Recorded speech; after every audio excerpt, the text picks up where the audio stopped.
Good afternoon, everybody. It's time for another installment in our story, Fortunately, the Milk.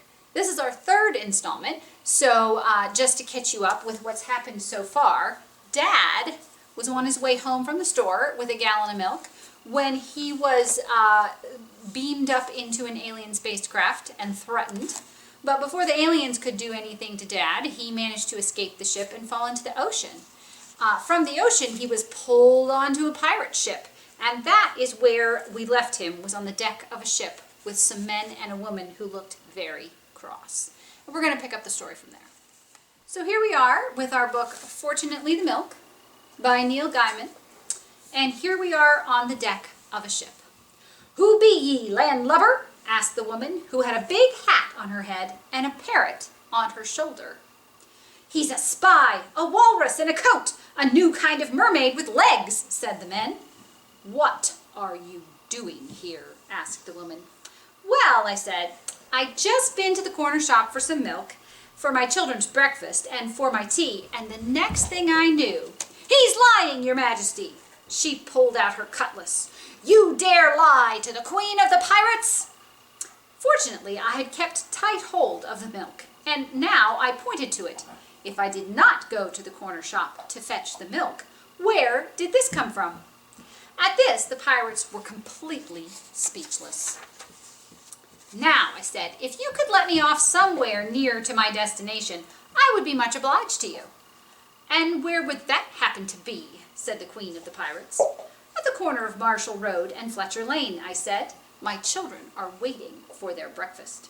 "You're on a pirate ship now, my fine bucko," said the pirate queen, "and you don't get dropped off anywhere.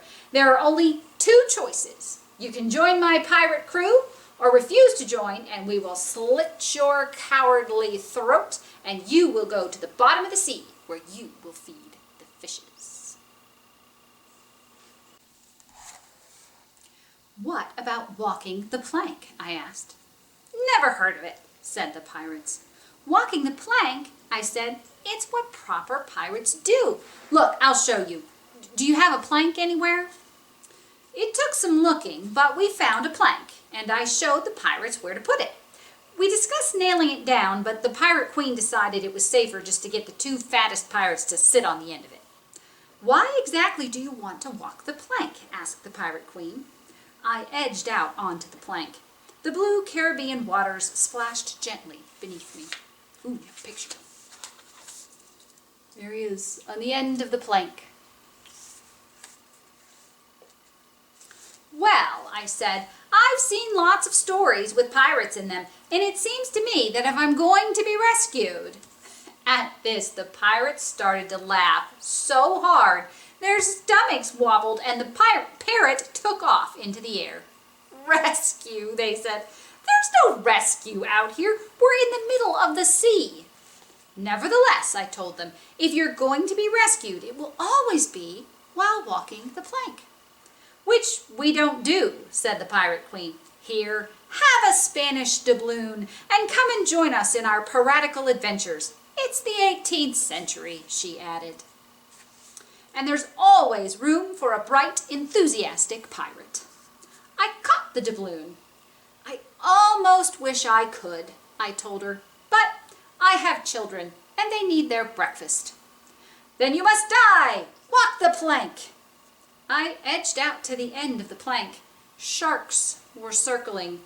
So were piranhas. And this is where I interrupted my dad's story for the first time. "Hang on," I said. "Piranhas are freshwater fish. What were they doing in the sea?" "You're right," said my father. "The piranhas came later." "Right, so I was out at the end of the plank, facing certain death, when a rope ladder hit my shoulder, and a deep, booming voice shouted, 'Quickly, climb up the rope ladder!' I needed no more encouragement than this, and I grabbed the rope ladder with both hands. Fortunately, the milk was pushed deep into the pocket of my coat. The pirates hurled insults at me and even discharged pistols, but neither insults nor pistol shot found their target, and I soon made it to the top of the rope ladder. I'd never been in the basket of a hot air balloon before. It was very peaceful up there. The person in the balloon basket said, I hope you don't mind me helping, but it looked like you were having problems down there. I said, You're a stegosaurus. I am an inventor, he said. I have invented the thing we are traveling in, which I call Professor Steg's floaty ball person carrier. I call it a balloon, I said.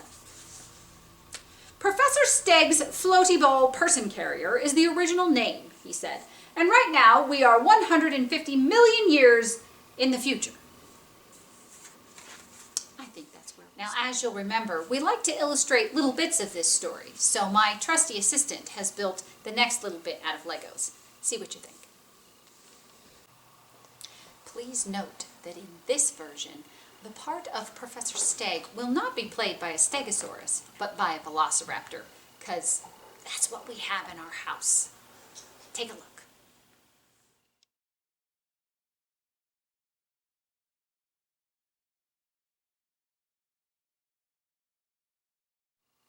I hope you've been enjoying the story. If you'd like to read ahead, Fortunately the Milk is actually available on our eMedia site, and you can check it out to read on your tablet or other device. Just go to newtonfalls.org and check out the eMedia.